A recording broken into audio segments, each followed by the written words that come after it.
Stupid question. Hey, what's up, y'all? It's Mike Holloway, winner of Survivor Worlds Apart. And you're about to listen to a podcast with two best friends that love to talk about the game that we all love, Survivor. So sit back, grab a Dr. Pepper, because I'm 155,000% sure you're about to love to listen to Dwayne and Dave. Take it away, guys. Hello, everybody. This is Dwayne. And this is David. Are we getting anything back from Dr. Pepper? I just realized that he's talking about Dr. Pepper. Yeah, really. This is Survivor Talk with D&D, my friends. Tonight we're talking about episode 12. Why? Because it was on. And we have nothing better to do. That's right. That's right. Where the heck are my notes? There they are. We have, and he also says 100, and doesn't he say 155,000% sure that we're going to enjoy the show? Does he? Right. That's what Joe said at Ponderosa. And Joe said it at Ponderosa. Thank you, David, for stealing my thunder. Sure. All right.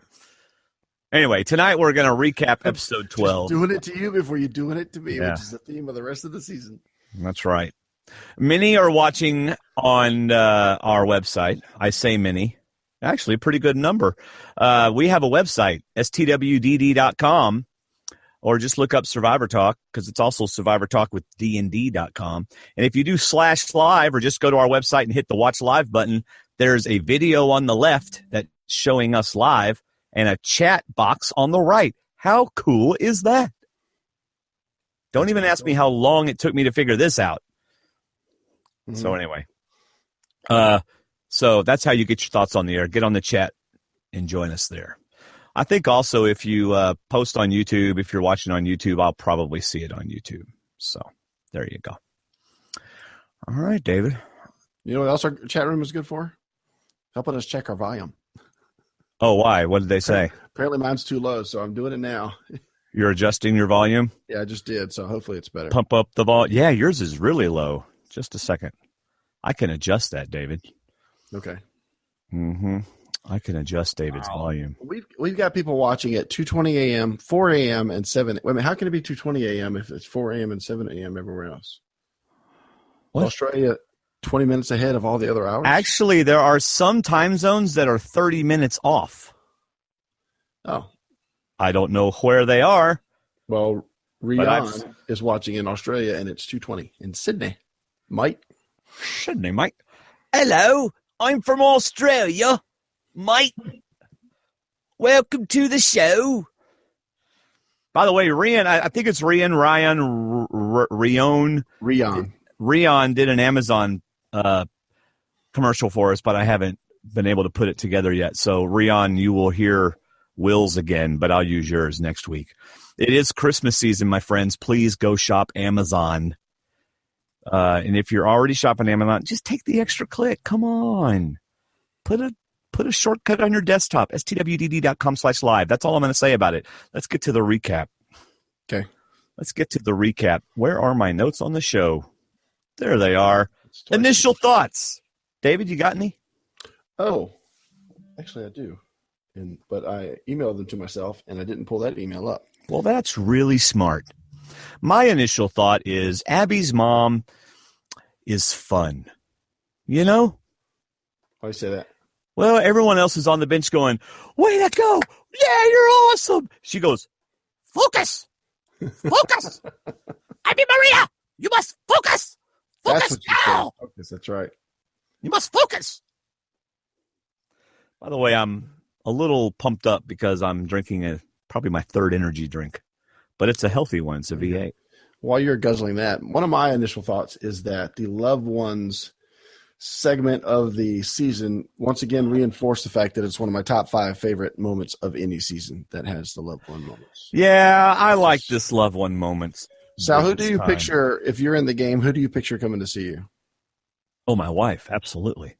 Oh, okay. Absolutely, man. And we're going to run behind the bushes. Probst will be like, get back over here. Come make us. I'm just showing her my spy shack. Oh, David. I'm showing her my idol. My hidden immunity idol. All right. That's better. Yeah.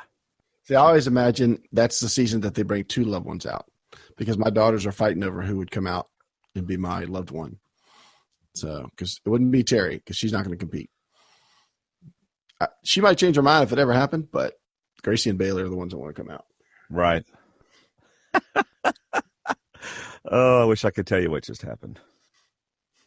But anyway, all right. I don't have any other initial thoughts. Do you? My other one, most of mine will be said in the recap, but I like this episode a lot because I thought it was an end-game shaping episode. I really feel like the rest of the game is starting to shape up, and it's going to get just incredible. Yeah. Okay. Are you going to be distracted all night, or are you just going? Well, I hope not. I had my auto dictation on my computer, and it was putting everything I said in the chat room, but I stopped it before it did. Thank you. All right. Previously on. Okay, fine. You want to get on to me? Get on to me. Last week I gave Kelly credit for her and Spencer's move. Well, if you're going to get on to me, then get on to Jeff Probst because he gave Spencer all the credit for Spencer and Kelly's move. Okay. I'm with you. All right. I don't think Kelly's getting a winning edit anymore. Oh, wow. I just, it's skipping to the end, but as good as she did in the episode, she also got the facial expressions, the smirks, the funny faces, and that's not usually what we see holding the trophy. She didn't get any of and even in the previously on, them saying Spencer planned it and they didn't give her any cred. Mm-hmm. I think she still might make the final three, but I don't think she's going to win. Yeah, we've been asked that question, so we're going to have to answer that a little bit. Rion wants to know who our final three picks are. All right. And then my last initial thought is if you want to date Abby, if you are a brave man and want to date Abby, you better not have long hair. That's all I'm saying. She doesn't date clowns. She does not date clowns. All right, day 30. What's with CBS giving them coffee in the morning? Just a stroll down the beach. This is the second episode in a row I've seen them with an actual coffee maker making coffee on the island. This isn't Survivor. This is Paradise Island. Well, apparently we didn't hear the whole story about getting their shelter rebuilt because they got coffee, they got cookies, they got mugs with their names on them, so. Yeah. Of course, Sierra and Fishback and Joe got the paper cups because they knew they were going to be there. Yeah. Like they got pastries under. I mean, they got this shelter and it's got a little refrigerator underneath and coffee bar and little pastries every morning or something. That's nice. Just come on. Hold on on the next time on Survivor. What are Jeremy and Spencer doing the next morning? Walking along the beach, drinking coffee. You don't think that's the same scene? It looks like the exact same scene. It's not the same scene. They're in the same clothes, carrying the same coffee mugs. You don't think? Well, of course they're in the same clothes. Walking down the same section of beach. I don't know. It just looked like the same scene to me. Well, it said next time on, so. And they were talking about. Yeah, because the edit's never out of order. No, it's always right in line. No. I love the scene because, and I'm going to actually talk about the show, the game now, since you've covered the coffee. Shut up. I love this scene because it's two guys that really wish the other one wasn't there. But they got to make up and act like they're going to get along. Yep. And both of them are carrying a knife behind their back and just waiting for the other one to turn around. And neither one will. But, I even wrote down, Spencer said it was, just – Steven, it was just a move that had to go. It wasn't against you guys. It was just against him. And Jeremy's like, so you think that's good for numbers? But it's almost like the mess is rising up above chin level. They're just feeding each other stuff that they think they want to say. But they're both smart. They both know that both of them are just feeding them a line. This is like the required makeup chat with coffee on the beach because to me it means nothing because neither one of them trust each other and neither one of them wants to go to the end with each other. So, although I think Jeremy at this point has a good shot against almost anybody. I'm not sure if there's anybody that could beat him in the final with the plan, but Spencer does not want Jeremy in the final. But Jeremy's in a position of weakness this morning when they're walking along talking over coffee because he was blindsided. Yes. And as it stands right now, Spencer's in the majority. So Jeremy's got the job of trying to, you notice he wasn't getting on to Spencer. It was more like, so, okay, I understand what you did, even though I'm really mad about it. But, let's do something. Mm-hmm. Jeremy's trying to play Spencer, and right. Jeremy's trying to make him feel like it's okay. It's right. I understand it's a game. It's all a game. And Spencer's like, or Jeremy's like, well, we can still work together. And Spencer's like, yeah, it wasn't anything on you. It's just, I was like, okay, won't you turn around so I can do something with this knife? Yeah. It's going to travel right now. Yeah. Let's answer the question on the chat. Why don't you read it? About Joe or the one before that? Whichever one you want to read. Oh. Let's see. We got a question way up here. The first question is the final three question. Let's do that at the end. Oh, okay. Well, then go ahead and read the next one then. Is it about Joe? Is it better? Yeah. Is it better for Joe to be voted out versus medevac? That way he can say they couldn't get me out and would be eligible for a medevac returnee season part 2. Ha, ha. That's reality. No. I don't think you want to have a medevac return season. Well, we already had one. We had a medevac return season. The Philippines was a medevac return season. Everybody that played was medevac. It was the 3 returnees were medevaced. Oh, okay. Well, I'm not the encyclopedia. So I understand your question, but I think Joe's coming back if we have another Heroes and Villains season. Yeah, he'll come back as a hero. Probst was just drooling all over the guy. My goodness. And he's very likable, so you can't help but like him, but still. Right. But the problem is his game is so telegraphed. I don't know what he can change. Yeah. So, all right, then we get Kimmy and Kelly talking. And this is part of the reason why this is part of the edit that kind of made me go, oh, no, Kelly's not going to win, I don't think. Mm-hmm. Because it was like Kelly was, ooh, yeah, all girls alliance. I'm liking this. And I was just like, oh, no. I don't know why. It just rubbed me. You think it's because it wasn't her idea or she didn't plan it? Or it was more like she wasn't. I don't know. It just didn't feel right to me. I think this was well edited for Kimmy because she had a confession that said, I'm tired of being blindsided. It's time to take over my game. And my first thought was, I would love to be a fly on the wall wherever Monica is watching this episode. Right. Because this was Monica's thought at the same thing. Let's think about a girls' alliance down the future. Yeah. Monica's slapping the TV right now. At this point, she's like, what? You voted me out for saying that. That's the first thing I thought. I had to go back and watch it twice to hear Kelly's reaction. And then Kimmy's like, yeah, just thought just came to my head out of random. Yeah. Out of nowhere. Right. But I like it. I like the idea because this is where the end game is starting to take shape. And I love the plan because these alliances never stick together. This is a late game alliance. And how often do these work? Right. It's a big move, but she's talking about a full alliance, not just a blind side. She's talking about a full alliance. They just don't always work. Yeah. Well, for some reason, the women never get together and do an all women's alliance. I mean, it could actually work this season if they wanted to. But they won't.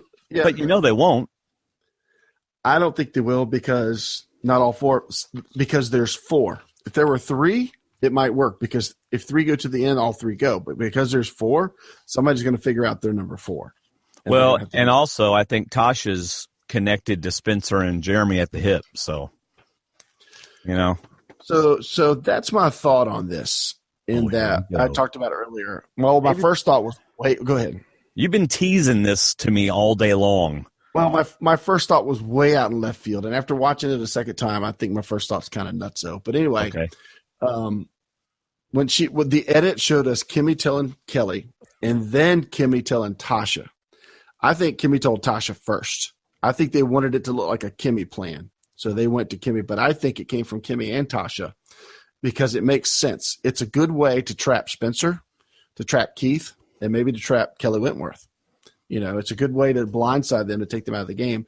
But at the same time, I almost wondered out of fantasy Survivor fan fiction left field. I said, what if this was actually Jeremy's idea? What? I know. That's why I thought it was crazy. Because when Tasha tells Spencer and Jeremy this later, she doesn't tell Jeremy first. And you know that her and Jeremy are tighter than her and Spencer. I think, even though there's the Cagayan link, but still, I think her and Jeremy are tighter, Tasha and Jeremy. And I would imagine that she would tell Jeremy first.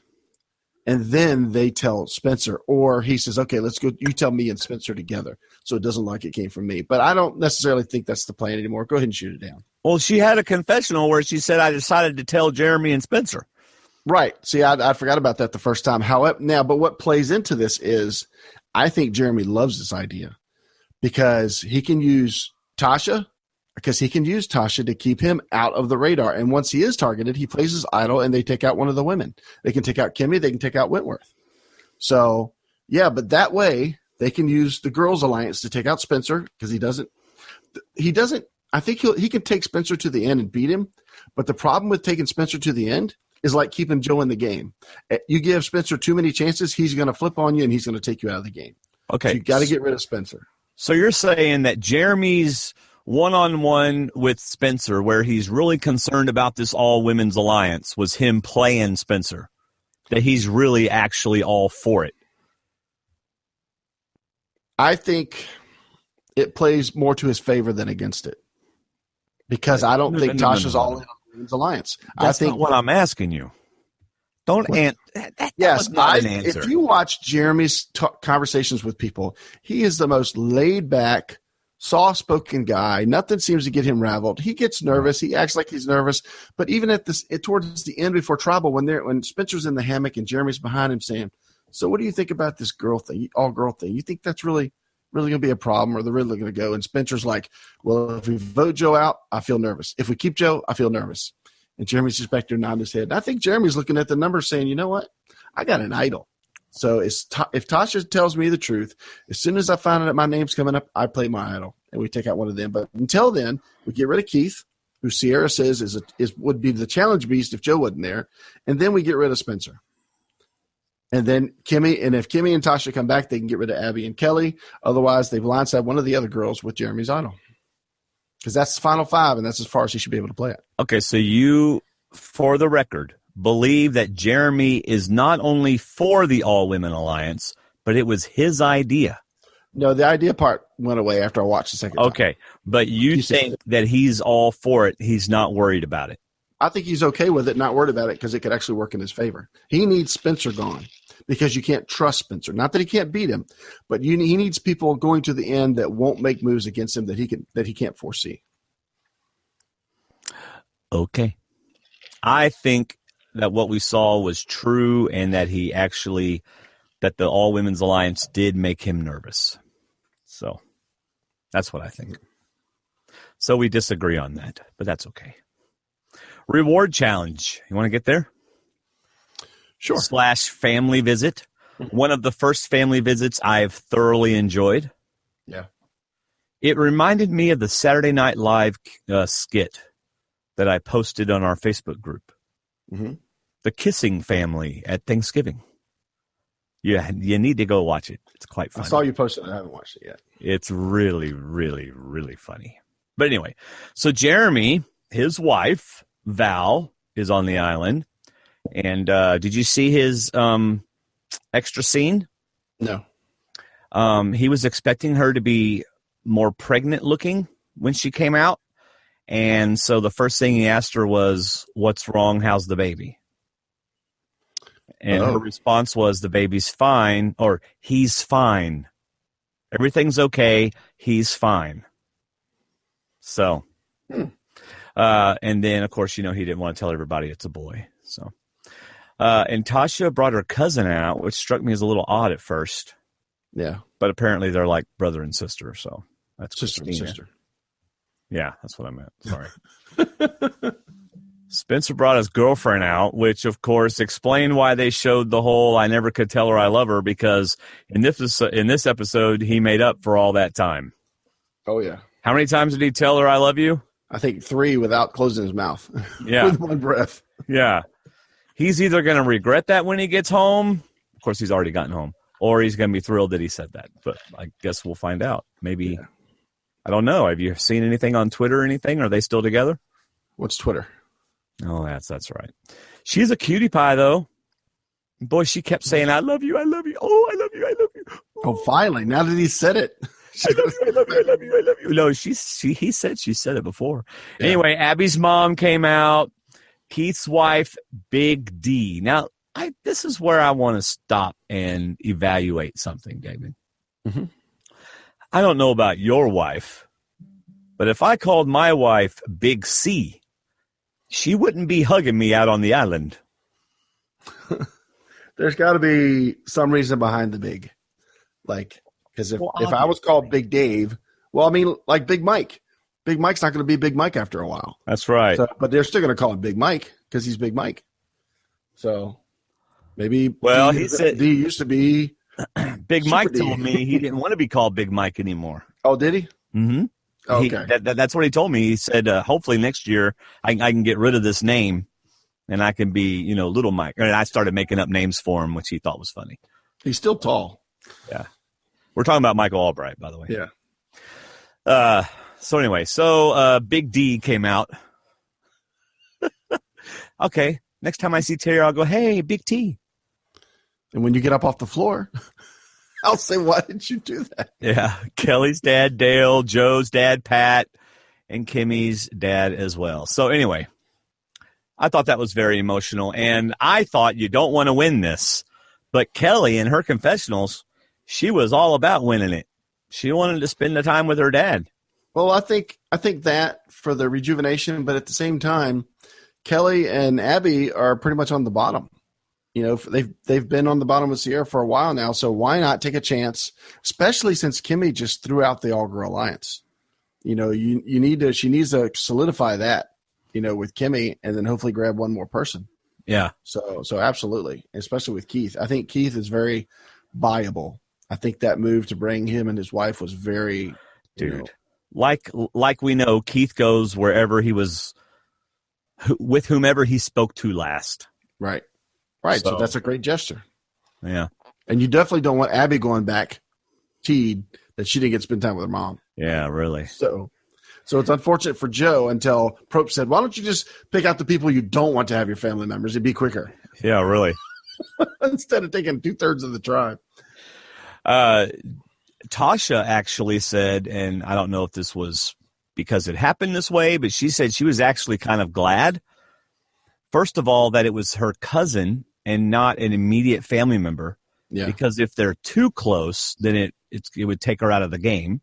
And then she said, I'm kind of glad that I didn't get picked because then, I'd just be thinking about the game anyway, and I wouldn't be spending any time with her, or I don't want to have my mind taken out of the game. And then she said in her confessional that was on Survivor CBS YouTube page, that Kelly may have made $1 million mistake because the three in the shelter got to spend 2 uninterrupted hours talking strategy and bonding. Is that your final 3? No, not at all. No. Okay. I think at the same time, she may have been trying to buy jury favor, even though everybody knew Joe was going as soon as he lost, but still she gave Joe the one thing he wanted other than winning. She gave him the chance to bring his dad out into the game. So that's big. She gave Keith something that made his whole season. Right. And she gave Kimmy a chance to see her dad.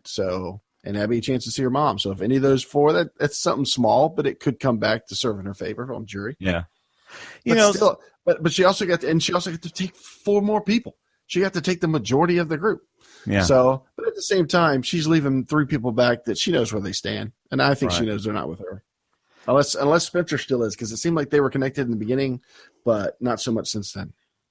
Raymond on our chat group asked a really good question that I thought of earlier today as well. I'm trying not to just read the chat room, but I glanced over and saw it. It says, why did Tasha react so surprised when she saw her cousin while she knew who was coming? Everybody knows who their family visit will be. And that's what I thought. We had a couple of them that acted surprised of who it was. I think sometimes they have more than one family member come out in case something happens or in case somebody gets sick from the long travel. and they want that. For some reason, I remember hearing that somebody had 2 people out, so I didn't know which one was coming out. Oh. So that's the only thing I can guess. I thought about that when I saw her face. My thing is, though, like Tina says, do you think the family members did not participate in the game because Val was pregnant?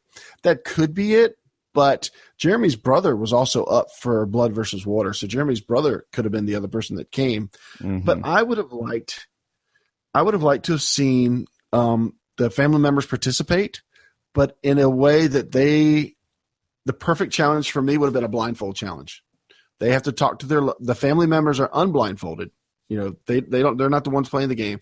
Let the survivors be blindfolded, and their family member has to walk them through a maze to get them out of the maze or something. What? This happened last season. This very thing happened last season. That was a practice. Mike and his mom got to practice in the maze. But I would like to see the family members participate, but not so much that they have to do the challenge, because they didn't sign up to play the challenge. They signed up to come out. So I would like to see some sort of joint thing where they do it together. I just like that. When there's the Caramoan, they did it. And I thought it was great that they could put it together. Well, Kelly ends up winning, and I asked Kelly about her win today. I asked her about, how did you come up with the name or with the word? Like, when did it hit? When did the light bulb go off? And her strategy was the same as mine and the same as Abby's. Abby's just didn't work. Yeah. But it was kind of like, what are some word endings, you know? Mm-hmm. And so she came up with meant, and then she just went from there. And it it's like, oh, okay, nourishment, right? And so that's how she did that. So when I saw Abby put shun at the bottom, I mean, that would have been an obvious one, right? Shun. Yeah. You know, now obviously redemption's not going to work because there's no E and there's no D, but still they kind of edited it like she was stupid, but it was a good strategy. Oh yeah, absolutely. But I would have my strategy would have been to put the whole word together on the table. Yeah, I wouldn't have put it on the polls. Yeah, until I knew the word. Yeah. So, but anyway, so Kelly wins, and she picks Kimmy first.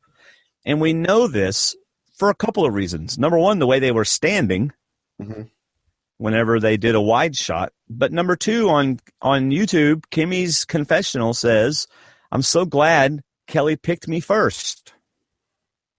Yeah. So I don't know why they did it out of order. Maybe just to build anticipation to see if she was really going to go with the Women's Alliance or something. Yeah.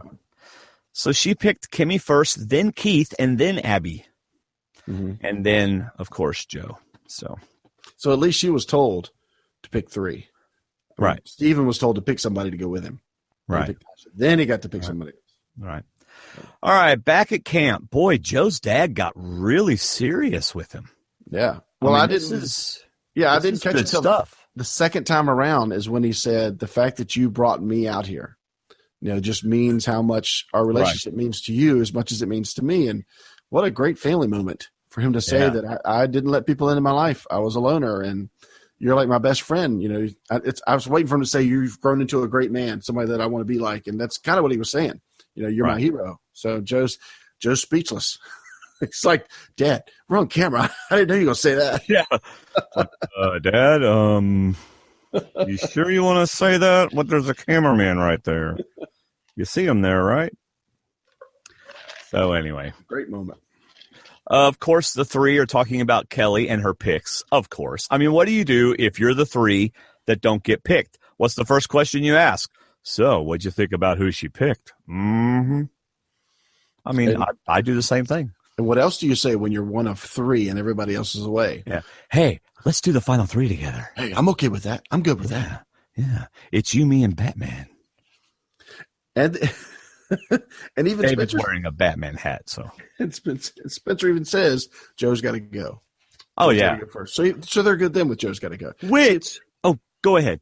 Well, I was going to say, to me, the vote out was the most unsurprising thing. But after the immunity challenge is where it got good. Right. It's where the best part of the episode. It wasn't the vote out because everybody kind of saw that coming. Right. What a great spot for Tasha. Because she doesn't have to pick her alliance yet. Right. Because both alliances want Joe gone first. Right. So Right, she's not picking sides, but this is where I think it also works for Jeremy. There's always relationships that we don't see, like Scoopin and Lisa. We never saw that until towards the end, that they were so tight and were working together. So there's more that we're not seeing, but I don't know. I would think they keep saying, Cagayan and San Juan del Sur, and it's like they're trying to push people together like Tasha and Spencer. But I think Tasha and Jeremy are the tight duo now that Steven's gone. Mm-hmm. But since day one when they were on the same tribe, but with Kimmy possibly flipping, now I want to know how much Tasha said. That she say Kimmy approached me with this, and her and Kelly and Abby are very sincere about this. They want to flip to a women's alliance, so we got to get rid of Kimmy as well. Yeah. We don't need to take her because this is her resume. She's starting her move now, and this is the end game that I was talking about. I love this part of this episode. Kimmy's taking a stand, wants to start leading her own game. And meanwhile, Tasha sees both sides. You're right. Tasha's got a great ringside seat for both alliances, and it works out that they both are good with Joe going. So the next vote should be interesting, but it could also be interesting because if Keith wins the reward, you got to vote him out if he loses immunity because he's such a challenge threat. Oh, my goodness, yes. Keith has been playing in the shadow of Joe the whole game. Yeah, absolutely. Yeah, it's like – Joe won it again. Yeah, and who was right next to him? Keith. Yeah. Joe wins again, and who was right next to him? Keith. Yeah, Sierra says in her exit interview that Keith would be mowing through these challenges if it wasn't for Joe. Oh, absolutely. Yeah. Yeah. I mean, if I was out on the island, Keith would be going pretty quickly. Yeah. Absolutely. So, I mean, like you said, he'll follow the last person that talks to him. He'll go with whatever he thinks best, or he's going to win the challenge. Yeah. So... All right, so that was back at camp. Now we're at day 32, so I think we might have skipped a day. So nothing happened on day 31. There's no 31 days in Survivor anymore. So 30, 32. Yeah. And that's because it's 13 backwards, and, like hotels don't have a 13th floor. Right. So, yeah, that's it. Day 32, immunity challenge, 2 immunity necklaces. Do you like it or not like it?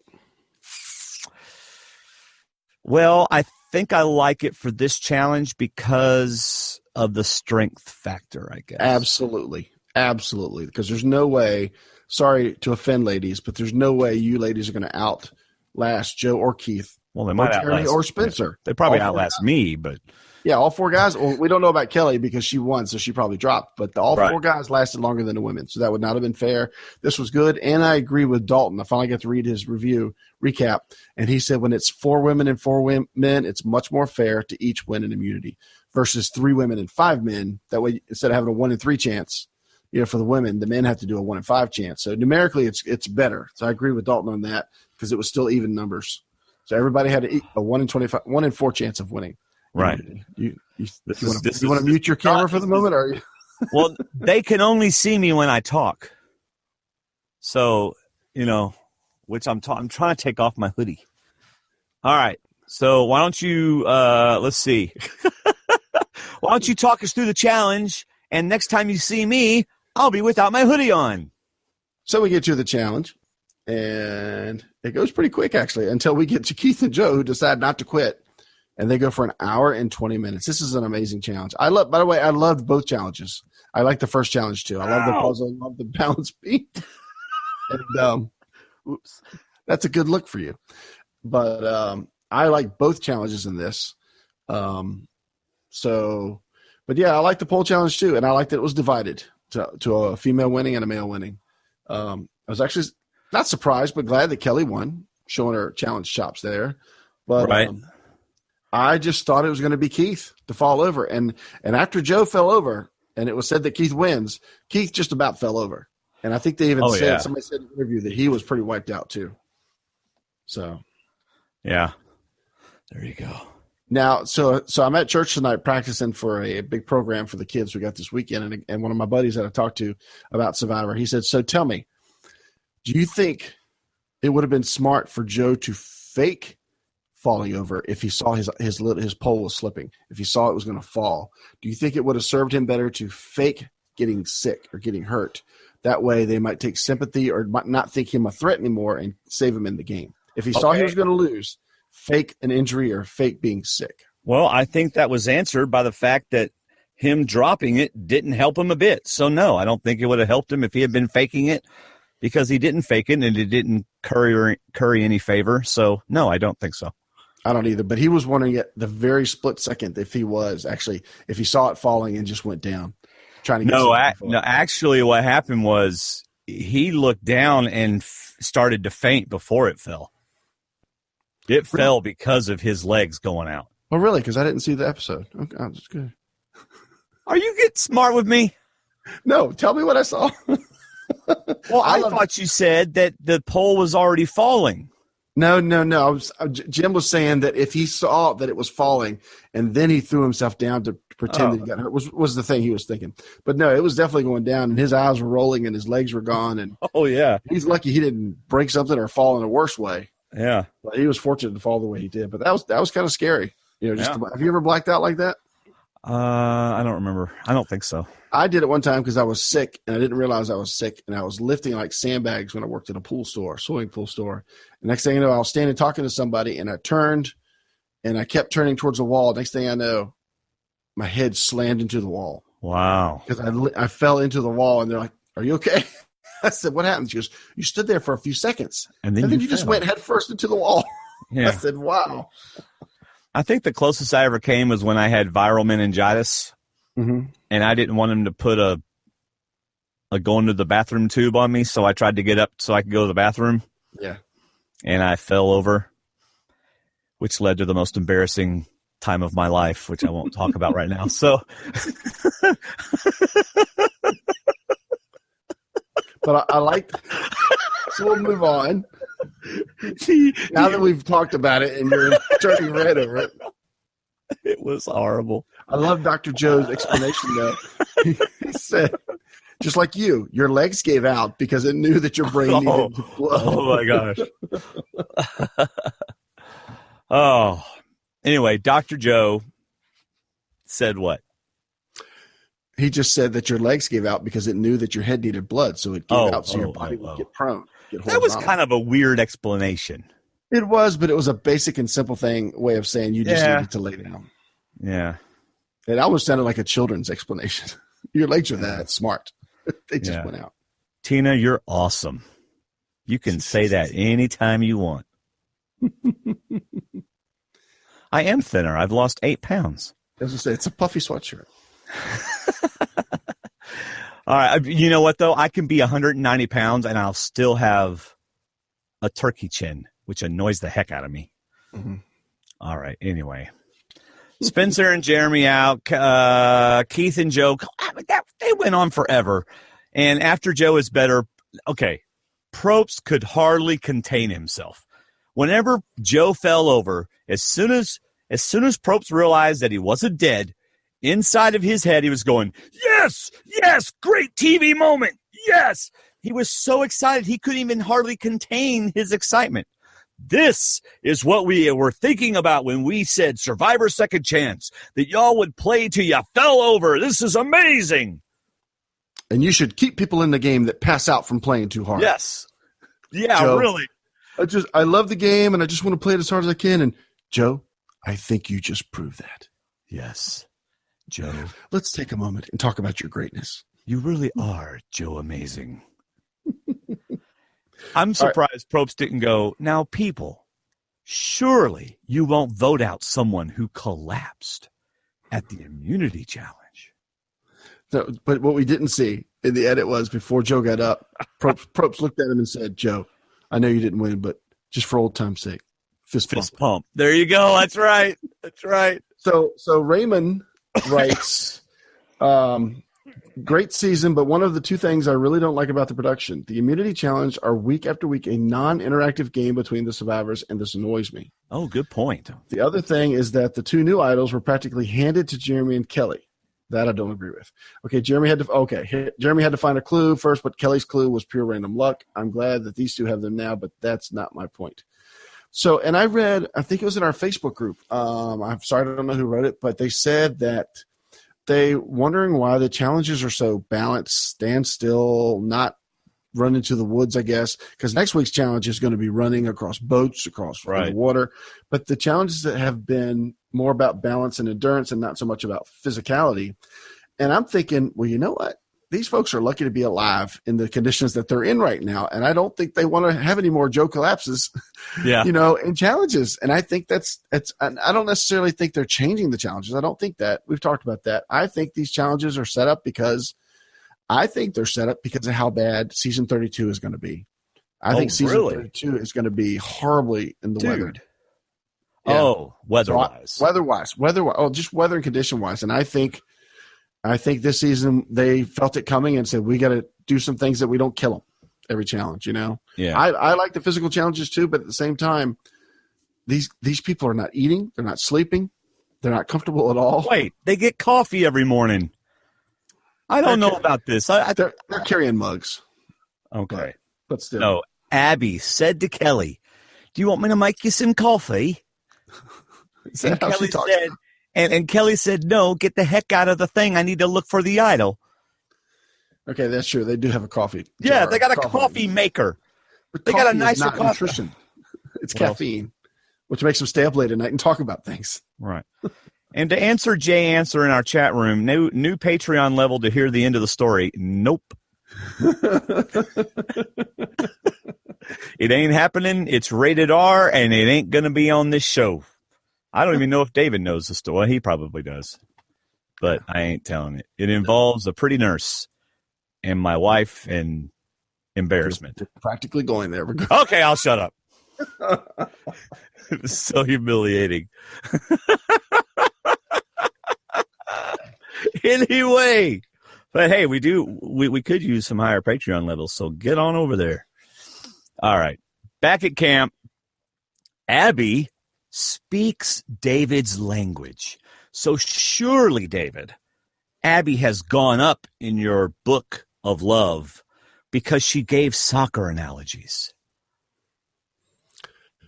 Yeah, but I don't understand that analogy of Brazil and Germany, because in the World Cup, Germany scored about 16 goals on Brazil's 1, I think it was, and it was a destruction. And I guess she's saying Brazil is like Keith, the underdog. Brazil should never be considered an underdog. They did have an awful game, but I don't know what she was trying to say.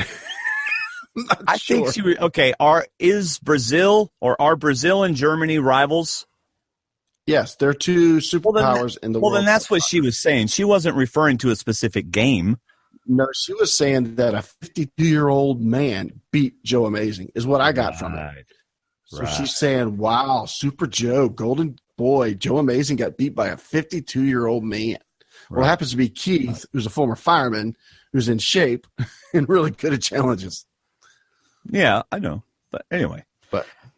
All right, so then Kelly tells Abby about the all-girl thing, and this is another part of the edit where it made me feel like Kelly's not going to win. Because it was like they were two giddy little schoolgirls talking about the possibility at the end of the game. You know? And it's just, yeah. Oh, yeah, things are swinging our way, right? Yeah. What I wrote here was I loved – and I don't think Joe was milking it. I think Joe was still obviously not 100% because you saw him at Tribal. He still didn't look 100%. Right. But did he ask Jeremy to go talk, or Jeremy asked Joe to go talk? He's sitting there like almost dead. You want to go talk? Jeremy's like, can you get up? I don't know. Give me 5 minutes. Give me 5 minutes and I'll get up. Somebody pull my arm up. Prope runs up the beach, helps him up, and takes him down. And it's funny because the argument that Joe makes, and most of the strategy we've heard from Joe is, I got to win challenges or I'm gone. Right. I mean, for the past couple of weeks, that's all we've heard from Joe. And here comes Joe with some strategy to save himself. You don't want to take a goat to the final. You want to get rid of her now. Jeremy's going, no, I want to take a goat to the final. Yeah. Because you don't want to take deserving people to the final. Sorry, Colby, but you messed up, brother. You don't want to take deserving people with you to the final. That's right. You play the game to win the game. Coach Edwards said you play to win the game. You win the game by putting yourself in the best position to win, and you put yourself in the best position to win by taking people that cannot win. That's right. Abby, and that's somebody else. Yeah. So, sorry, Joe. I understand you. I'm sorry you're feeling bad, but nope. Abby's got to stay. You got to go. Yep. I thought it was funny. He was reinforcing Jeremy's thoughts of maybe I should take Abby. You're right. Yeah. All right. So the final three or not are sitting and talking it out. Oh, sorry. Go ahead. Yes. Well, Jeremy, Spencer, and Tasha are sitting there talking. And notice who's not there with them. Kimmy. Kimmy's not there with them. That's right. But okay, so let's just be realistic here. They won't say it on the show because they don't want to be seen as evil, mean people. Like Abby and Kelly are getting raked all over the coals on Twitter. Abby for smiling at some point and making fun of Joe's hair, and Kelly just for going against Joe, right? So, I mean, God forbid you say anything like, I can't let Kimmy go to the inn because she's got these two kids and she needs the money. Or I can't let Jeremy go to the inn because he's got a new baby and they need the money. God forbid you say anything like that. But that's the truth. You can't take Kimmy to the inn with her story, and you really don't need to take Jeremy to the inn with his story. You don't want anybody sitting next to you that has a better story than you, that needs the money more than you.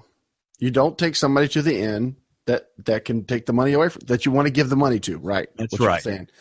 And we Raymond put a question up earlier that says, Tasha told Jeremy and Spencer about the All Women's Alliance. Might that be her cardinal sin that she'll have to pray after the show and ask for forgiveness? I don't think so. No. Because she's informing them. I think she's in a good enough position that it's not going to hurt her that she told him that. But you know what? Raymond brings up a good point. We haven't seen what CBS has set us up to see. I think we just did. I think we saw the start of it. What and what is that? I think it's going to be a blind side of Kimmy. I think after Keith, if Spencer goes after that, I think that's when Tasha goes back. It would have to be. I don't know. It might have to be before then. But Jeremy's got his idol. The girls can vote out Jeremy, and then Tasha and Jeremy can vote out Kimmy.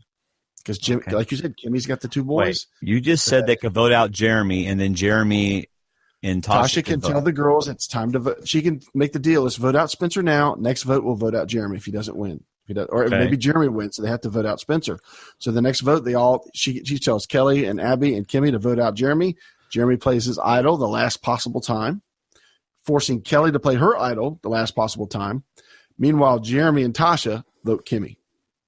Kimmy's gone in fifth place. Please, Abby, Kelly, Tasha, and Jeremy. Okay. Bye, Tina. Yes, we will talk about why Keith voted for Tasha. Yes.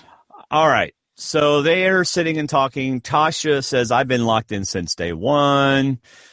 And Tasha made a very good argument to Jeremy when Jeremy's talking about Joe. He goes, do you really think let's see. Anyway. Yes, that was good. Yeah, Tasha's like, well, you couldn't beat him today. I couldn't beat him today. I loved her face. She was totally serious. Yeah. Did you beat him? No, you did not. Yeah. All right. So tribal council. Apparently, Joe and Abby had some pretty intense tribal councils these last two tribals. Just a little birdie told me. So, but anyway, Joe calls out Abby for being the one everyone wants to sit with at the end. So does Probst. Didn't he kind of point that out? Kind of, yeah. Well, not until Joe said it, and then he was just relaying what Joe had said. Mm-hmm. But anyway, anything else about tribal council before they voted?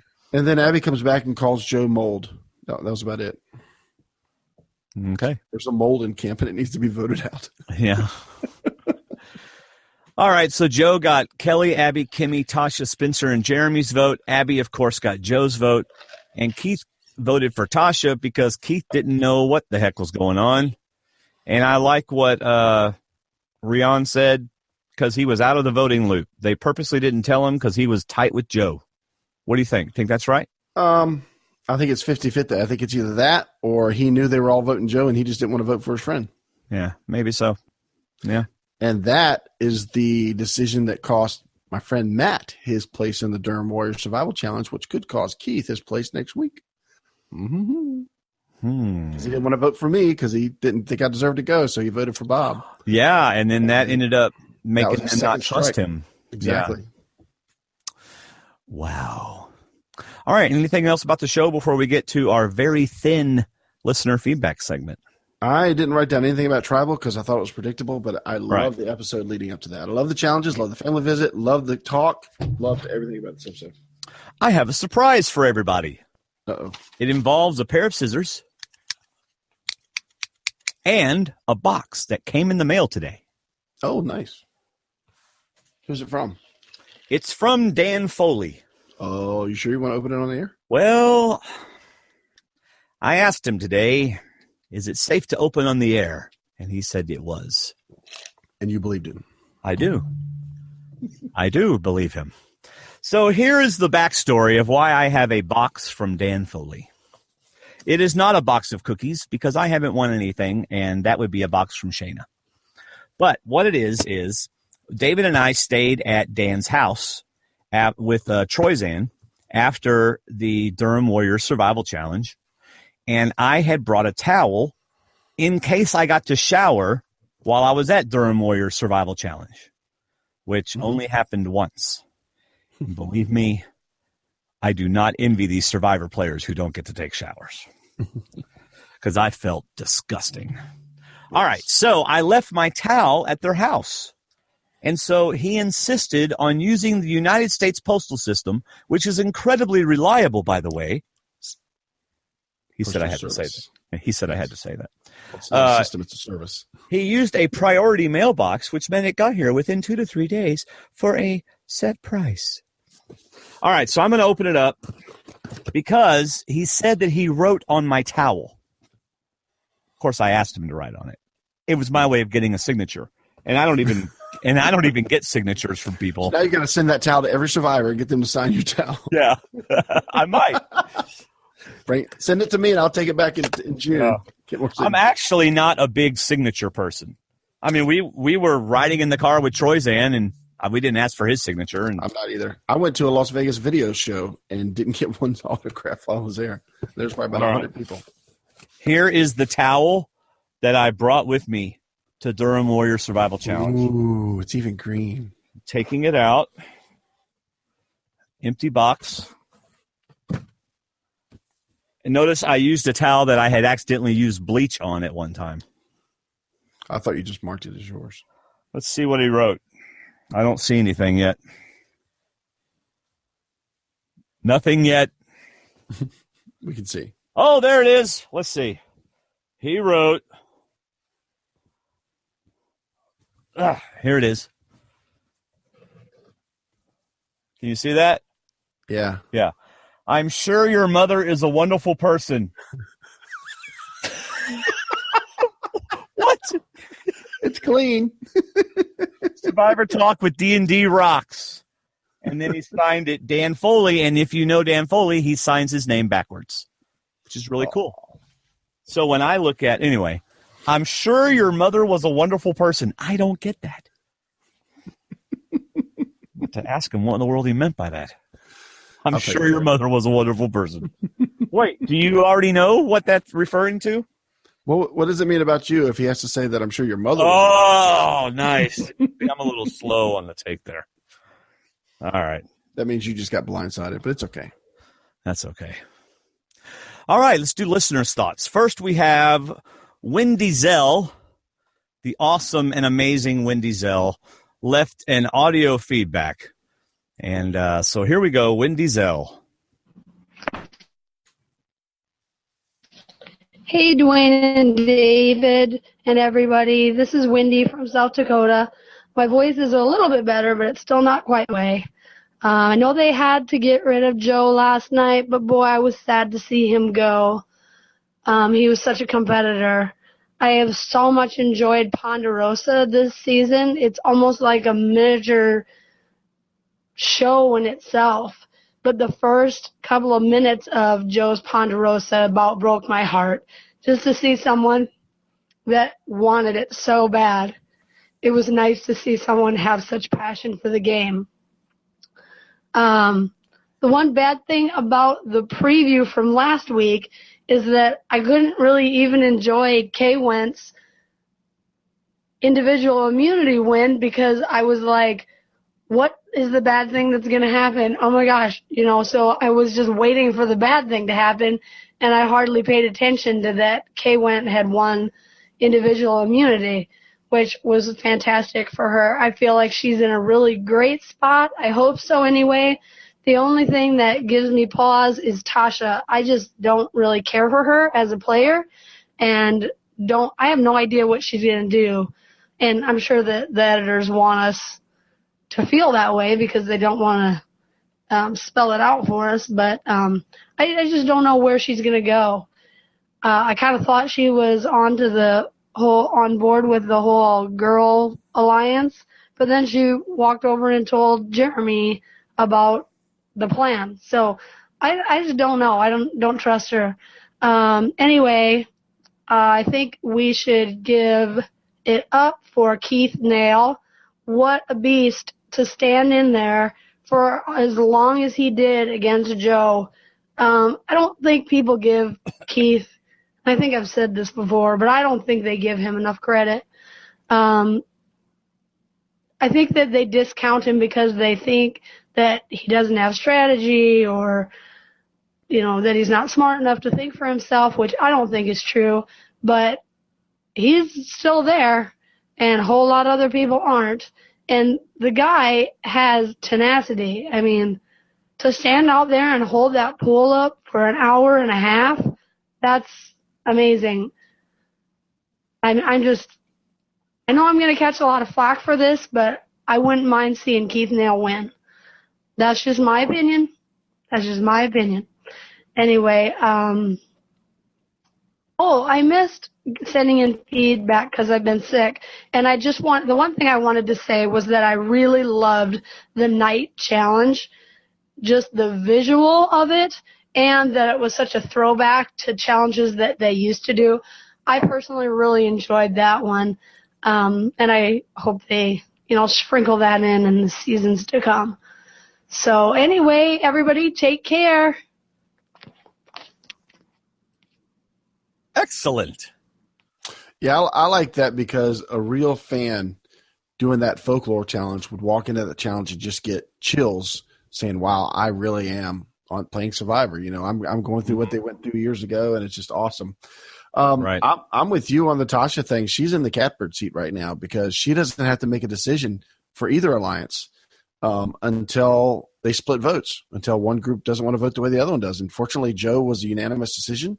I think Keith could be a unanimous decision, or Spencer for that matter, because as long as it's a guy, the girls are going to agree. Oh, okay. Yeah. As long as it's a guy going, girls are going to agree, and one of the girls won't have to go until either Jeremy plays an idol or Tasha flips. Right. So I think she's in a good position. Yeah. Now I know Dan is going to be all over me for this.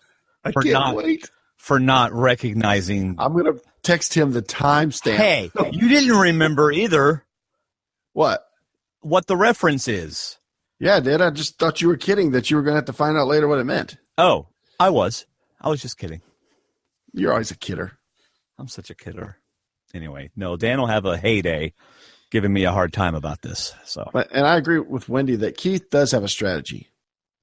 Abby Maria has a strategy. Even Kelly Wigglesworth had a strategy. Yeah. How they play it is how they play it. Everybody's got a strategy. Keith is just, I think Keith is more get on somebody else's boat and ride it until he has to fall off or jump on another boat. He's just not, he doesn't seem like an alpha strategist type player, I guess. Right. So I like Keith. He's pretty cool. Tonight is apparently Survivor Talk with DD and R because Rion's got a lot of questions. Oh. At the end of the episode, Kelly was shown shaking her head at Joe's good luck to everyone remark. Dwayne, did you ask Kelly why she was shaking her head? And it might be more evidence that they're trying to villainize her character to be booted soon. Well, I do absolutely. I do agree with that latter part, and no, I did not ask her. Yeah. So. All the smirks and the glances, I actually told her that today. I didn't like her edit. I thought she had a great episode in the game, but I thought her quick glance edits were not in a positive light. Right. I think that's what led to her Twitter being blown up today and everything else. Yeah. She and Dan could go have lunch. Yeah. All right. Next we have Mikko. Go ahead, David. I thought this was a good episode, even though the end result was exactly what everyone said it was going to be. By the time Abby opened her mouth after the challenge, I was convinced she was going home because it felt like perfect karmic retribution to have Joe the hero slay the Brazilian dragon, who was shown once again laughing at someone else when they are at their lowest. So thanks, editors, for managing to build a believable red herring into otherwise possibly extremely predictable episode. Oh, and Abby is awful, and I love it. She is amazing because she offers perfectly believable options for red herrings week in and week out by being so paranoid and just downright evil. I think she has a reason to be paranoid because her name comes up every other tribal council. Yeah. I don't think she's evil at all. I think she has a personality that rubs people the wrong way, but I don't think she's like a purposefully evil, vindictive person at all. So somebody that knows your pressure points and likes to twist them every once in a while. Right. Like we talked about earlier in the season, she likes to put people at unease, and she likes those awkward moments. And she also is she says what she thinks. You know, the filter between here and here is different than yours. It's almost non-existent. Mm-hmm. So anyway. All right. It is time for Pondering Ponderosa.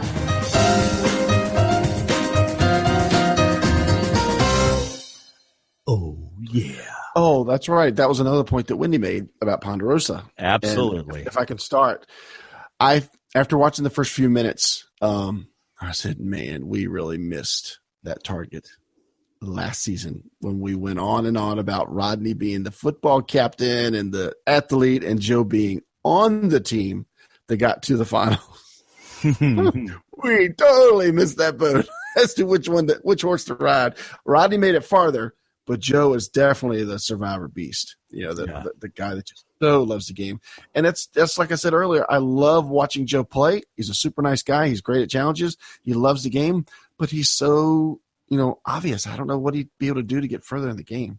But man, what a passionate guy. It was a good Ponderosa. He was a little delusional when he first walked down the steps. And I'm talking specifically about him kind of tearing up and saying stuff like, you would think that me passing out would have curried some favor, that they would have some respect for that.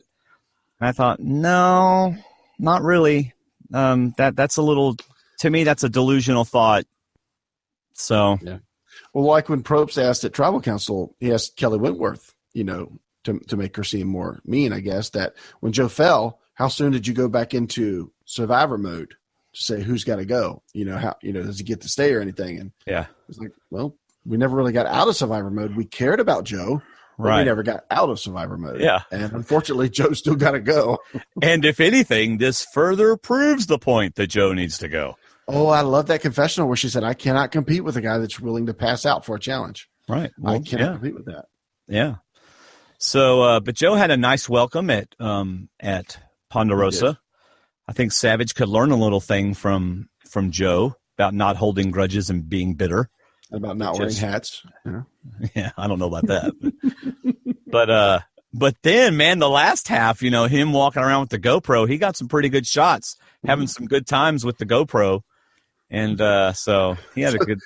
So the van pulls up. Hey, guys, we got to go to Tribal. No, we're good. We're good. We're playing Frisbee. We're having too much fun. I know. Joe's got the GoPro. We're good.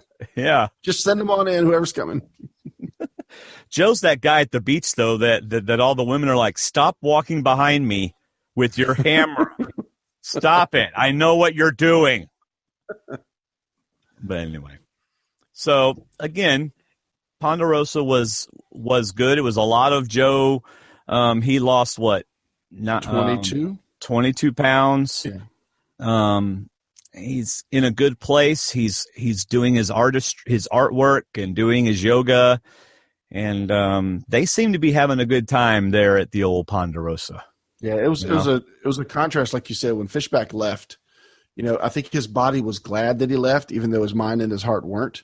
Right. Whereas with Joe, it was like you said. I think that was still him being affected by his physical situation, where he felt like, I just don't understand why they wouldn't give me that break. But 24 hours later, a few hours later, he's eating and talking about his dad, and just I think the reception was probably the best medicine he could have got walking Right. into Ponderosa. Right. All right. So Cass wants us to guess who would be voting for whom. Oh, yeah. So where are we on that? Well, true with Joe there. That means Wigglesworth has to go in another direction. I think, like Andy said, I'm going to steal from Andy and say that Wigglesworth would probably still vote Kimmy, partly because of their relationship and because of her situation with her sons. I think she'd probably vote Kimmy. I think Jeremy. I think Savage would still vote Jeremy. Mm-hmm. I think Fishback would definitely vote Jeremy over Spencer. I don't think Fishback would vote for any of the women, not even Tasha. Cass. Don't be influenced by the edit. No. I'm thinking Cass would vote for the gameplay. She's watching the jury and she wants to see what happens at Tribal Council. And like I said, I think Jeremy's still going to do something big with his idol. But even till then, I think she knows who's running the game, and it's Jeremy. I think she would. She would vote You're Jeremy. switching this week. Okay. No, I think I said Jeremy for her last week. What did I say for her last week? I thought you said Kelly, but I did the first week. I was leaning that way because she came from that group. But even Andy said last week that Cass appreciates good Survivor play.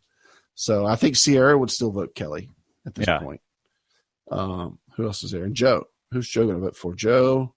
Everybody voted for Joe except for Keith. But I don't think he's going to vote for Keith. I don't think he'd vote for. I think he'd also vote for Jeremy. Yeah, probably so. All right. Well, where are we now then? Let's see. Oh, we're done with Pondering Ponderosa. Yes, because the chat room is ready. They are saying they're ready to play along to get you any points possible. Uh-huh. You write them. We read them. iTunes Reviews. Ladies and gentlemen, iTunes Reviews. It is what gets us seen on iTunes. The more reviews we get, the more subscribers we get, the more our podcast is shown and is put in the hot lists, etc. So that is unfortunate that this week we do not have any new iTunes reviews. For some reason, we were at 99, and now we're at 97. Well, I think what happened was two people that, like, if you stop your iTunes username or whatever, then your review goes away. Because I was looking, I was hoping that enough people had clicked on report a concern on some of those one-star ones that are ridiculous and said, I don't agree with this.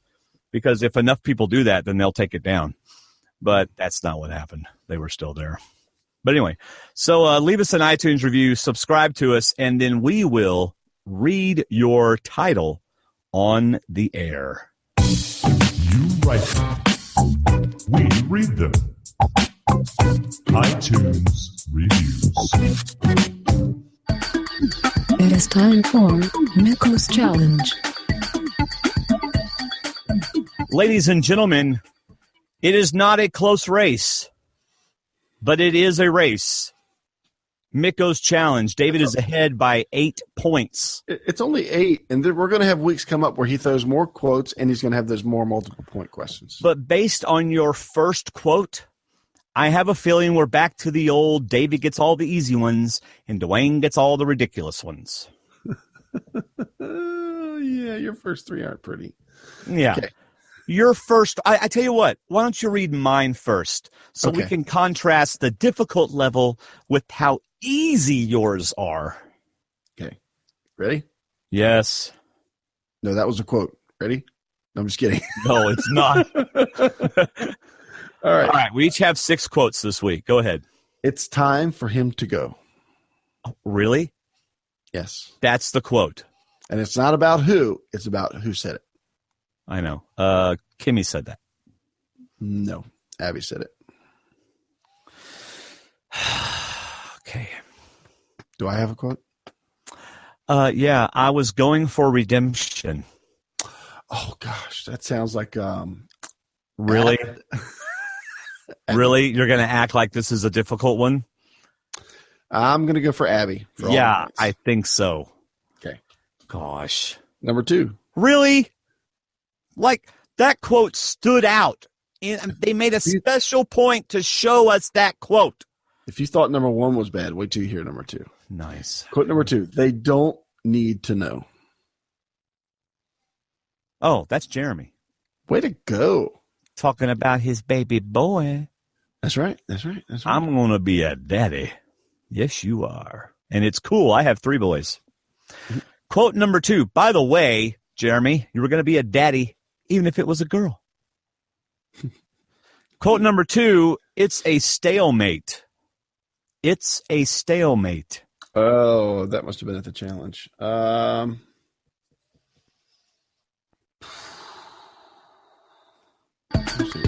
It is time for Was it Kimmy? Because I don't think Kelly said much. Kelly was just making all the faces. I'm sorry, David. It was Tasha. Was it? Oh, Yes. wow. She was trying to convince Jeremy to vote Joe, and Jeremy was saying he wanted to vote Abby.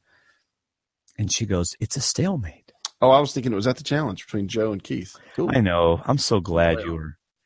Number 3. Yes, Susan, we can both see the chat this time. Oh, I'm not even looking at the chat. I'm sorry. To give you help. I guess they wanted to help you with that first one since they probably all knew it. All right, quote number 3 for me. Oh, by the way, we're tied 1 apiece. Quote number 3 is, I'm terrified. Oh, now see, that would have been Spencer last week. It's Spencer this week. Yeah. Yeah. Same Spencer. Yeah.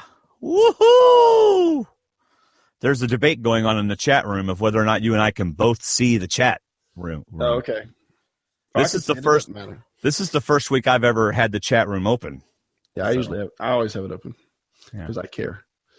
Number 3. And Rion says, Dwayne, every week you complain that you get the harder quotes. I believe sometimes you do. Why don't you two just swap questions? Because then I couldn't complain. And that's why y'all like the Mikos challenge so much. What's the fun of Dwayne if he's not complaining? Exactly. All right, quote number 3. For the first time, I made a move. And no, this is not you in 9th grade.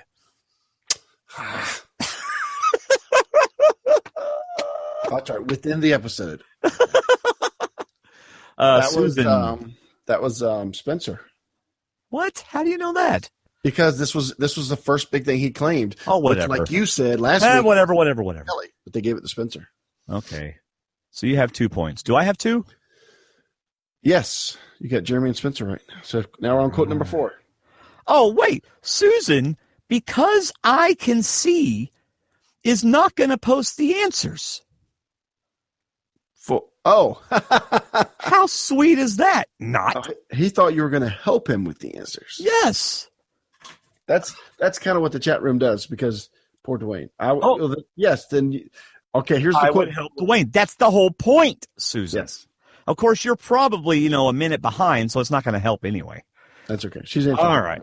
Quote number 4. Quote number 4. You can't have blinders on. You can't have blinders on. Yes. Do you want to give the? Now Rihanna is going to start a private chat where they can. Oh, really? We can't see it all. Thanks a lot. Okay. What was that again? You can't have blinders on. You can't have. I'm really not liking this. I'm beginning to get a reputation for being the dumb one. My predictions are all wrong, and I always lose the Mikos challenge. This is not good for our show. But you know what is good? That you're consistent. Oh, thank you, David. You're reliable. If you're going to be bad, you might as well be consistently bad. I just have a horrible memory. And you're stalling for them to give the answer. And I am, but it's not working. No one's writing the answer down.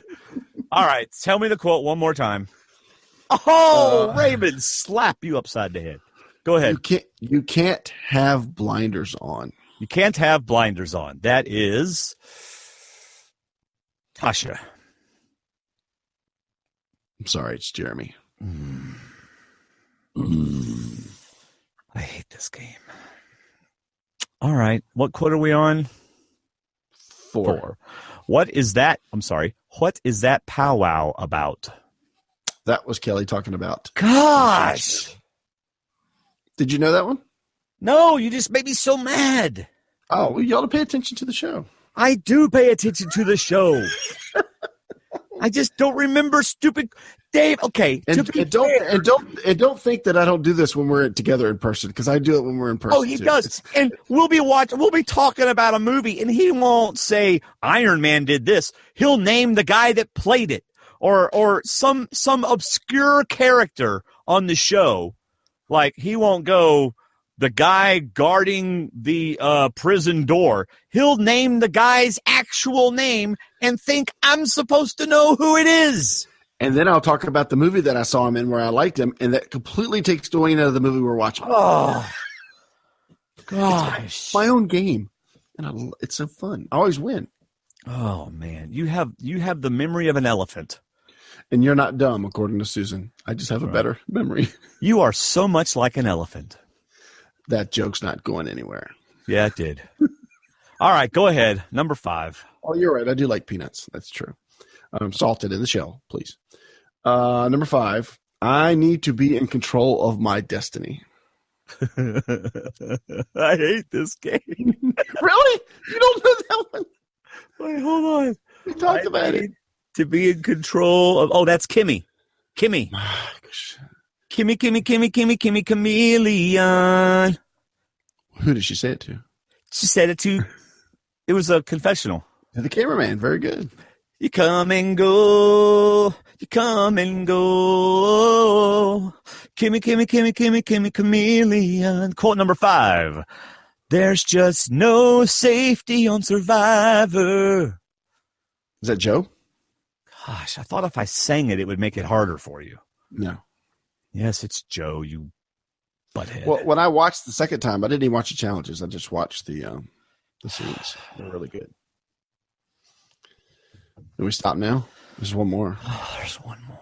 And then we get to talk about the fantasy challenge. Quote number 6.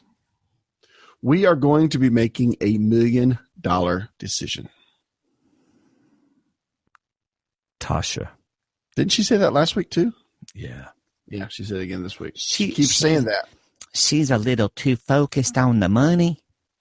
Yep. She needs to be more focused on her game and not so much on the money.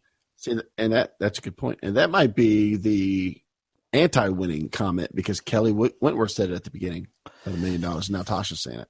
Mm-hmm. I don't see. I'm not sure Tasha can win. I don't think Tasha's really going to win. Yeah. I really don't think. Who's your pick to win? I don't have a pick to win. Oh, I thought your first draft pick was your pick to win. Oh, I don't remember who that was. No, that wasn't our pick to win. That was our pick to get the most points. Oh. Completely different. Well, Andy will know because you put it on Andy's challenge. Wow, Raymond. Thank you. Golly. Raymond wrote, I wouldn't turn my chair if you were on The Voice and if I was in the jury. Ha ha. Wow.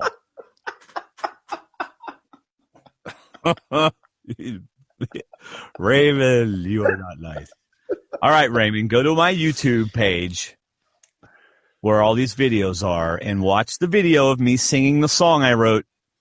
It's called Will You Surrender? I'm wearing a plaid shirt. And then if you still say that, then okay, you're entitled to your opinion. That was good.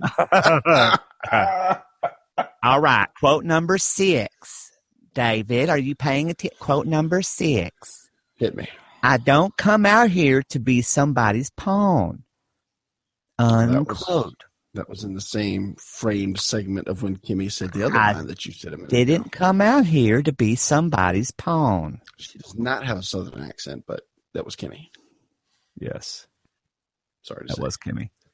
Yeah, Raymond, too late now, buddy.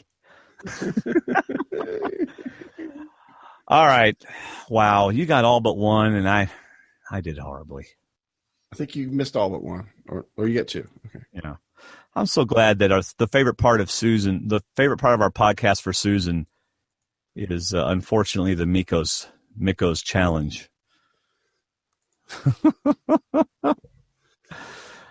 All right, so let's go to the other challenge, unless the chat room's got more comments about your singing. I'd be more willing to talk about that. What is Rion talking about? Yeah, it's a great segment, and I like how they got the name Ponderosa before beep. guys who thought of the name. Guys who thought of the name. I thought of the name. Yeah. I thought of the name. All right. Does someone else talk about Ponderosa and call it that? Not that I don't listen to anybody else, so I'm not sure. Huh. Interesting. I wonder if people accuse that person of copying everything we do. like we get accused of doing sometimes.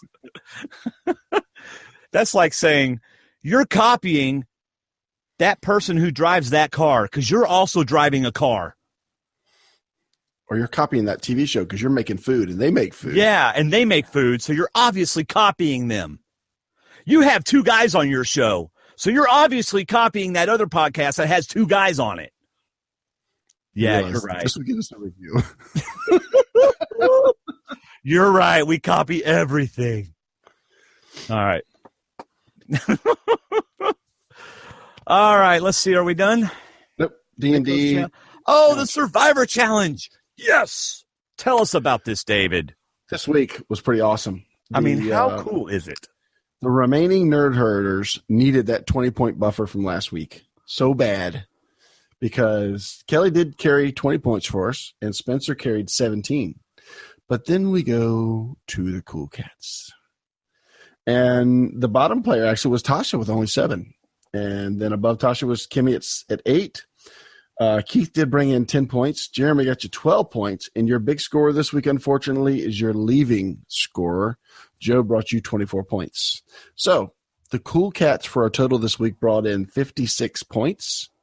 And the Nerd Herd brought in a total of 37 points.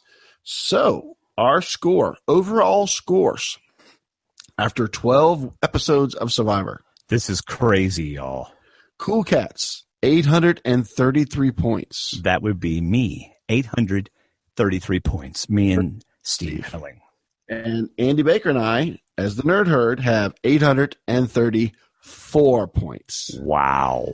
I needed that buffer so bad from last week. Yep. So now you are down to 5. Oh, I'm sorry. I missed Abby Maria. She had 5 points. She was your bottom scorer. Yeah. So you still have 5, though, and I'm down to 2. You know, I bet there is no other team out there or teams that are playing against each other that are this close. I mean, we're within 1 point. They'd have to be tied. Yeah, overall, Kelly is still the highest pick with 179 points, and then you got Jeremy and Joe are tied at 160. Of course, Jeremy's going to keep going. And then where's Tasha at?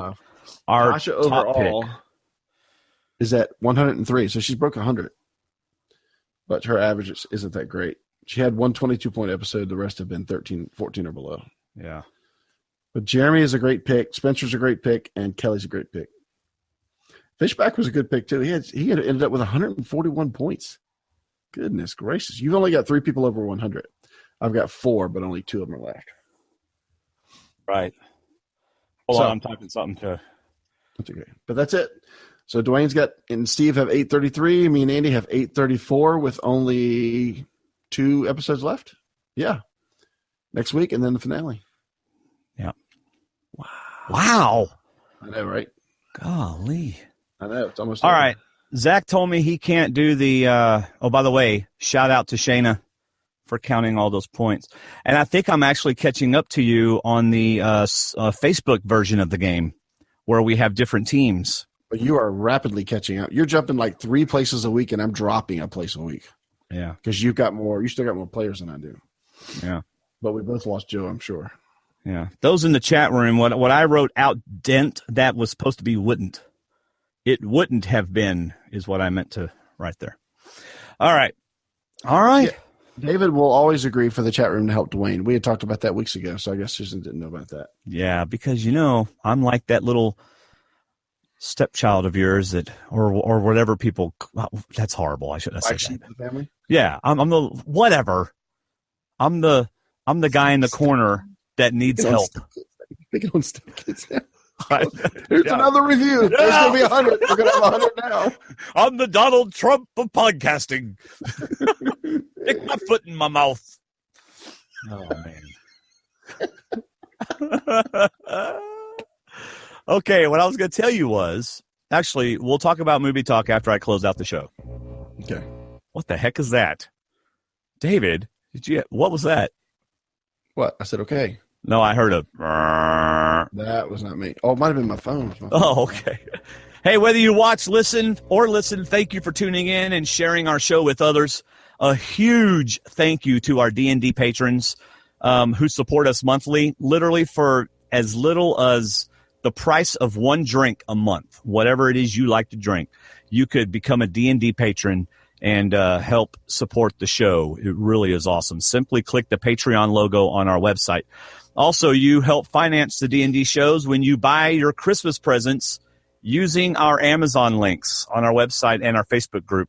It's easy. It doesn't cost you anything. Look, I'm serious. If you're buying a $2 cable, use our link, stwdd.com/Amazon to get to Amazon, because the number of referrals we have also increases the percentage. And, of course, I'm an affiliate with Amazon, so that helps support the show as well. Head on over to our website, stwdd.com. We have 4 bloggers blogging, although Colton didn't do his this week, which is odd because, thousands of people went and read his blog last week. So I'll be tweeting him tonight and going, hey, let's get those things done. Anyway, links to Facebook, Twitter, and more. And that's all I got. So, David, I was talking to my brother about doing a Christmas podcast. I got one more thing. Okay. Josh asked on our Facebook group. He asked us both. I'm curious to know, in your opinions, where does this season rank in terms of the best seasons of Survivor? For me, this is easily a top 3 season. The gameplay this season has been absolutely phenomenal, and there hasn't been any dud episodes. So, just thinking generic, or as much as you can about, since you probably didn't really even realize we're in 31 seasons. But anyway, just think overall. I don't know. Where does this rank for you? Do you have favorite seasons? Not really, because I forget things. Yeah. I don't remember the past seasons too much unless I go back and watch them. See, okay, look, I can literally read a book, read another book, and go back to, like I've read The Shining 3 times. I still could not tell you how it ends. I'm serious. I don't remember the specifics of how it ended. Isn't that cognitive recognition or something like that? I don't know, but I don't remember these things. Every time I watch Titanic, I'm always surprised at the end. And every time I watch Star Wars, I'm like, what? Is he really his father or not? Oh, spoiler alert. But anyway. I said, is he or not? I didn't say if he was. But you just brought up it's only 50 years old, but still. Yeah, I mean, if you ever watched, okay. Oh, I know somebody who's never watched Star Wars. All right, let's talk about that in a second. I'll answer Josh's question. That's like never having eaten at McDonald's. Okay, go ahead. It's hard for me because I really appreciate new player seasons. I really appreciate people that play for the first time and do well. However, on an entertainment basis and on a strategy basis and just a dramatic basis, this is definitely a top 10. It could be a top 5. I didn't get a chance to go through some past seasons this week, but it could be a top 5. Top 2 or 3, I'm not sure. But I want to answer this question in more detail. I'll do it next week, and maybe you can look back too. But yeah, it's definitely a top 10, maybe a top 5 season. You won't look back. I don't like answering these kinds of questions. I know. I'm really enjoying the season. How's that? Absolutely. But like Probe says, this is what we expect from a returning season. We expect this intense gameplay. Right. I'm a little nervous about next season. Yeah. And by the way, first, before I say this, I want to thank Raymond. This is pretty awesome. This is a pretty awesome testament to us or to the show, and I guess. Thanks, guys, for another very entertaining podcast. It was worth me waking up at 4 a.m. What the heck? Somebody woke up at 4 a.m. to watch our show. Awesome. That's pretty sweet. That's all right. Earlier than me. I'm 4:50 every morning. So, well, crud. Now I forgot what I was going to tell you.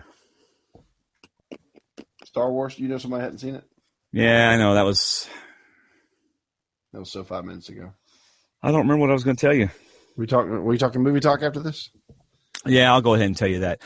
Zach can't do a Christmas podcast, movie podcast, so we probably won't do one. Yeah, I saw the text. Good night, Susan. Good night, Susan. Oh, it's time to go. You got a date. She said see you next week. All right. Connie, I have a date next week. All right, man. I don't have anything else about the show. Do you? Loved it. We have yet to have a dead episode, and I don't think we're going to have one. Yeah. Oh, I know what I was going to say. Today I was sitting watching TV. I was watching YouTube videos because I took a vacation day today. Mm-hmm. And I had watched Survivor already, and I got to thinking, as soon as this is over, they're going to announce the new tribe, and we have to go through all the figuring out who they are, learning their names and stuff again. Mm-hmm. That's draining. It probably won't be till January. Really? You think they'll give me a couple of weeks of not having to think about it? Well, we're going to have a couple of weeks of postseason podcasts. We've got a couple of interviews to do. Oh yeah, yeah. Mm-hmm. All right. Well, hey everybody, thank you. Don't get too excited. No, I enjoy podcasts. Yeah. I enjoy it. We wouldn't do it if we didn't enjoy it. That's right. So we're certainly not doing it for the money. Bye, everybody. It's been great. See ya.